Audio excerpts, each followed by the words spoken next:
রাতের মধ্যে দেশের ১৪ জেলার উপর দিয়ে ঝড় বজ্রসহ বৃষ্টি হতে পারে।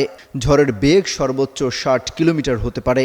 সোমবার নদীবন্দরগুলোর জন্য দেওয়া সতর্ক বার্তায় এসব তথ্য জানা গেছে। আবহাওয়া অফিসের সতর্কবার্তায় বলা হয়েছে, রাত ১টার মধ্যে ১৪ জেলায় ঝড় হতে পারে। রংপুর, দিনাজপুর, বগুড়া, রাজশাহী, পাবনা, যশোর, কুষ্টিয়া, ফরিদপুর, ঢাকা, কুমিল্লা, নোয়াখালী, টাঙ্গাইল, ময়মনসিংহ এবং সিলেট অঞ্চলসমূহের উপর দিয়ে পশ্চিম উত্তর পশ্চিম দিক থেকে ঘন্টায় ৪৫ থেকে ৬০ কিলোমিটার বেগে অস্থায়ীভাবে দমকা ঝোড়ো হাওয়া সহ বৃষ্টি, বজ্রবৃষ্টি হতে পারে। এসব এলাকার নদীবন্দর সমূহকে ১ নম্বর সতর্ক সংকেত দেখাতে বলা হয়েছে। সেই সঙ্গে রংপুর, ময়মনসিংহ ও সিলেট বিভাগের কোথাও কোথাও মাঝারি ধরনের ভারী থেকে ভারী বর্ষণ হতে পারে।